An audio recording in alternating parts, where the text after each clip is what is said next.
defines a generation. Music is a soundtrack of revolution. Music is a soundtrack of movement. Music is a soundtrack of cause. There is an intersection of politics and pop culture that you didn't even know existed. There's some boy, some girl sitting in a cubicle along K Street, somewhere in DC. A boy, a girl sitting in a cubicle along a hill with a Capitol with a dome who has single-handedly decided what you wore today. Whoa. Mike Muse is an industrial engineer, a music executive, a political architect. He breaks down the intersection of politics and pop culture. This is the Mike Muse Show. What's up, world? It's your boy, Mike Muse, for another conversation of the Mike Muse Show. I am so excited to be in conversation with you on this incredible Sunday. We had a time yesterday listening to the town hall that I hosted with Denzel Washington and the cast of Gladiator 2. Let me know if you heard it yesterday. Let me know if you've seen the movie. Hit me up at I am Mike Muse, M-U-S and Sam E on Twitter, Instagram, and Threads. And definitely, if you missed the conversation yesterday, play it back. Also, too, you can head to my YouTube page, youtube.com/I am Mike Muse to see the interview. It was such a pinch me moment. I'm still actually pinching myself on the Sunday on the time that we had. I mean, the way that we were able to break down the ideas of democracy. It's just how fitting, how close to real life we are in the themes of Gladiator 2 to where we are right now in our country. So no need to rehash it. You were with me yesterday on this journey with the cast. It was just such a beautiful conversation, and I'm just so thankful that I had the pleasure of interviewing the class, but again, also to being in conversation with the incredible Denzel Washington. Man, what a time. And since we're here on Culture, you know Denzel Washington, he loves Kendrick Lamar. So you already know, we got to talk about what is the biggest moment of the weekend, which is Kendrick Lamar, highly anticipated new album that dropped on Friday to the surprise of everyone. And I do mean everyone. I even had an inside track with people who were helping to make the album, and they never even told me when it was going to happen. Thankfully, they didn't. They kept to their word. But in speaking with them over the weekend, even they found out really close to release date that it was actually going to happen. So, but what a bop it is. I mean, Kendrick Lamar is ready for the Super Bowl. There are some bangers on there. It really is a love letter to Los Angeles. And that LA is having a big moment with Kendrick Lamar, really sharing this really great symbiotic relationship. But again, Kendrick never disappoints. I was always a fan of Kendrick Lamar before he became popular with the battle with Drake. I used to go to Kendrick Lamar shows. I've always found him being super artistic. The man has a Pulitzer Prize, for goodness sakes. Can he do any wrong? But it was really unfortunate the battle had to happen between Drake and Kendrick. Those are my two favorite artists, seriously, when it comes to rap. And obviously they're different in so many different ways. So it's unfortunate that the battle had to happen, but it is good for hip hop. And it's really brought out the best in both rappers. In particular, Kendrick Lamar, it brought it a side to him that we publicly haven't seen. Privately, we've all known, but it brought it aside publicly that we were able to see and to witness. Drake, you are on the clock. Definitely looking forward to see what you're going to come out with next when it comes to that. But listen, I'm just going to do a big hard pivot because there was so much that happened in the news last week, and particularly on the political stage, with the biggest one so far as being former Representative Matt Gaetz announced that he's officially removed himself from consideration for a U.S. Attorney General under a potential Trump administration. This definitely raised questions about the term dynamics within the GOP and Trump's search for loyalty in the cabinet picks. I definitely was not excited about this pick. I'm going to be very clear. President Trump-elect has the right to appoint anyone that he wants into his cabinet. That is the prerogative of a president, in particular when the American voting public votes for him.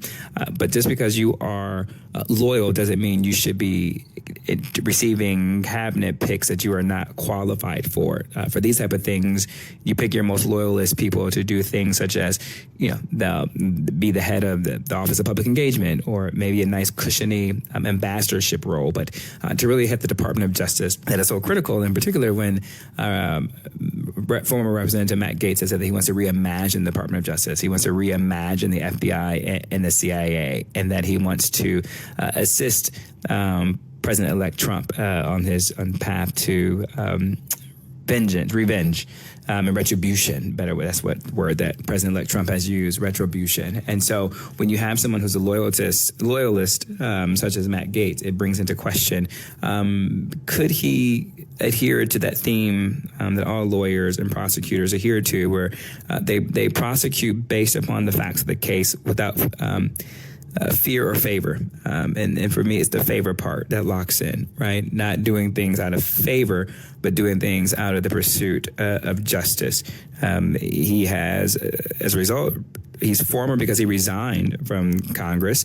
And speaking of fear, in fear of all these allegations that have come out about sexual abuse and allegations that have come out for sexually assaulting and being involved sexually with underage minors. Girls, to which he has vehemently denied, to which the people who have testified in the hearings, I want to make sure I cover this accurately, to which people who have met with the ethics committee in the House of Representatives, the lawyers have come out and said that his client that testified said that, at the time, former Representative Gaetz did not know that the girl was 17 years old. Once he found out, he stopped, but then resumed a relationship with her when she turned 18. So I'll let you infer as you will with that one. It was also to be reported that CNN was going to release another one, that of another alleged sexual encounter that he had with an underage minor too as well. It was able to show a financial thread of payments that were made to women for sexual encounters. So it's just from a character, ethics, morals, the idea of fear or favor, this pick was just something that was going to be tough for him to win the Senate confirmation. It's being reported that approximately 5 to 8 senators were not going to be in favor of voting for Matt Gaetz, and they made that abundantly clear. So he was not going to get the votes that was needed, but yet and still that didn't stop President-elect Trump from putting it up, supporting him, but then also since then he has stepped down, and President-elect Trump has nominated Blondie as a replacement for him. So grand opening, grand closing. We have a new nominee for Department of Justice, Attorney General. So we'll dive into her a little bit more as the weeks is to come. Something also, too, I got a lot of conversations around this week, a lot of questions. Probably one of my most frequently asked questions is what is happening with this shift in military strategy with the long-range missiles in the Ukraine conflict. This is been on top of mind, which makes me smile because that lets me know that you guys are really thinking about geopolitics. And that is my bag. I love geopolitics. For those of you who may not be aware, just want to make sure to bring you up to speed. President Biden made the really bold and controversial decision to allow Ukraine to use long-range missiles into Russia territory. Folks, this is a game changer. This allows more pressure to be put onto Russia. One, tactically, it forces the Russian soldiers to spread out in order to protect their area. But it allows Ukraine to go much more in offense, to go after and attack strategic military targets such as weapon storage, paths that they use to transport things back and forth in soldiers. It just completely changes the game in so many ways. Not only is it about military tactic, but it's also about messaging. It says to Russia that the rules of engagement have shifted. For Ukraine and Zelensky, it's a critical tool to push back against the aggression that Russia has been really having most times Ukraine on its heels, not all the time, but most of the times on its heels. But for Russia, the response has been swift and calculated. Putin isn't playing those type of games. Russia has not only condemned the move, but they have also signaled their willingness to deploy long-range missiles capable of carrying nuclear payloads. That's a chilling escalation. But Putin did actually launched these long-range missiles into Ukraine, and the missiles that he did those are capable of a nuclear payload, really putting at the forefront of the capabilities of Russia. I think this is really also too about, President-elect Trump has mentioned that he would end this war on day one of his administration. No matter how that looks, how that works out, I do believe President Biden has done, and it's really interesting to see how this will be viewed as a new administration comes in, has allowed a more level playing field at the negotiation table for Ukraine. It is forcing Russia to look at Ukraine differently at the negotiation table as they begin to negotiate. What does a truce look like? What does a resolve look like? In particular, Russia doesn't want to have a lot of damage to Russia, and knowing that they have long range missiles that can be capable of reaching Russia, it definitely makes Russia think about this negotiation differently. I'm not saying it expedites anything. I'm not saying that Russia's going to come to a close, but it allows the playing field to be more level and equitable if Russia knows that Ukraine has the ability to launch long-range missiles, and that Russia isn't the only player in town when it comes to that. Now, the decision also to test the unity of NATO and our other global alliances.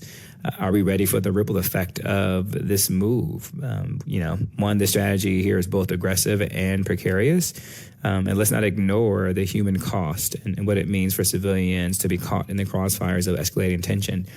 Russia has already seen a depletion of over 600,000 young men that have left Russia into other countries. Not only does that impact biological dynamics and reproduction, to carry on Russia's population and to have more children, but also it takes away what you call like the brain drain.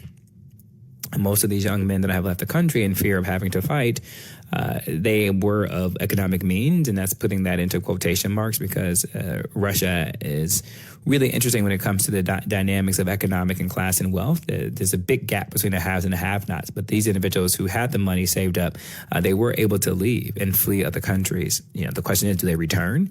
If they don't return, that's a brain drain that's gone. That's economics that's gone, and that has a long-term effect on that. How does that impact the military of Russia going forward? I do think that Americans oftentimes don't understand this war. The Biden administration has not done a good job of explaining it. But I keep hearing the conversation of why are we helping out other countries? What does that have to do with America? It has a lot to do with America. One, we have an agreement and a pact within NATO that when one NATO country is under attack, we are all under attack and we all have to chip in. As of now, Putin has made it very clear that he wants to reimagine Russia. He wants to go back to the old USSR days. And if that is so, Poland will be in his sights, which borders Ukraine. And so if he's able to take over Ukraine and then he's able to make entree into Poland, which he has signaled, then that does what, folks? That forces U.S. military to be on the ground. That's actually, instead of us sending missiles and money, we actually are sending young men and women over there to fight and to possibly be put into harm's way, because that is a NATO treaty that we have, and that is what the treaty is about. When one's in trouble, we are all in trouble. For those of you who may not even be aware, the first time that has been put into use is when America needed support in the Iraq war. Now, no matter how you feel about Iraq war, that's neither here nor there, as much as it is that our NATO allies came in support of the U.S. military at the war in Iraq. And that's the first and only time that it's been used. But that is what the NATO's for. So we would definitely have to return the favor and show up in Poland. And so, again, this is what it is. And also, too, you want this to be able to happen. You want Russia to be able to deplete its economics as it spends money on this war. The amount of money of the GDP that Russia is spending on this war is astronomical, and it puts them at a much more of an economic disadvantage. It's making them a very controversial figure and country and pariah over within Europe. You want its military to be strained, demoralized, depleted. You want the idea of over 600,000 young men to be leaving Russia, depleting them of not only just brain drain, but ability to draft those individuals. This is good and a win for the United States when you look at it from that perspective, right? This conflict isn't just about territory, but it's about the future of global stability. As always, folks, definitely going to be watching this extremely close and bring you the updates as it unfolds. Let's kind of just stick a little bit here. I think this Ukraine story is a really good conversation point about the intersection of domestic and global. Also, to think that there's another thing that's going to have an impact on domestic versus global intersection. And that is that this week the House passed a very controversial legislation allowing the government to revoke the tax-exempt status of nonprofit groups accused of supporting terrorist entities. Yes, that is right. You heard it. Revoke the status of nonprofits as accused of supporting terrorist entities. On paper, this sounds reasonable, right? But let's kind of just think about this. Critics of this legislation, especially Democrats, they're warning that this legislation could be weaponized.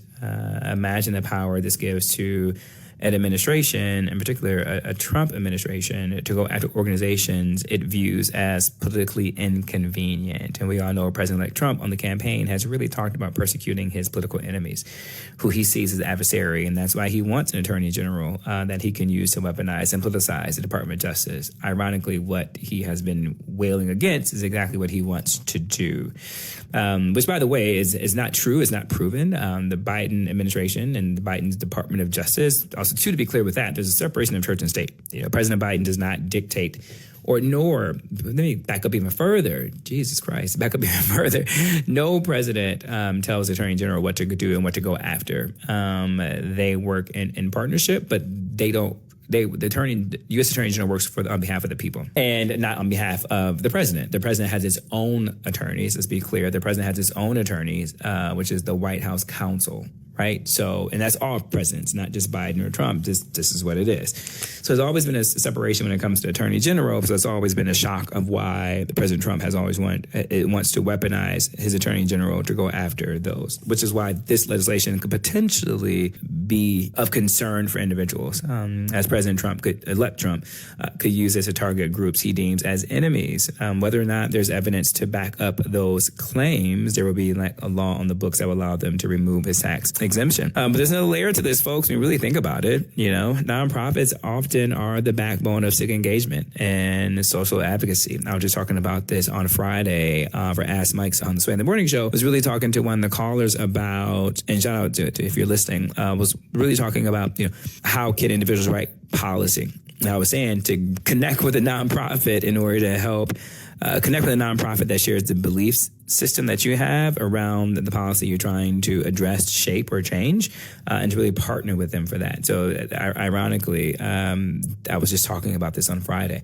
But what happens if their funding streams are jeopardized by those, meaning the nonprofits, funding streams are jeopardized by accusations that might be politically motivated? The stakes here are bigger than the tax codes, folks. It's about the balance of power and the freedom to organize. This legislation definitely is more than likely to face some challenges. So also, too, going to be watching. So a lot of this stuff is just so unfolding, but as it's unfolding, I want to give you the tools, that you would need to kind of help, think about this and think about this through.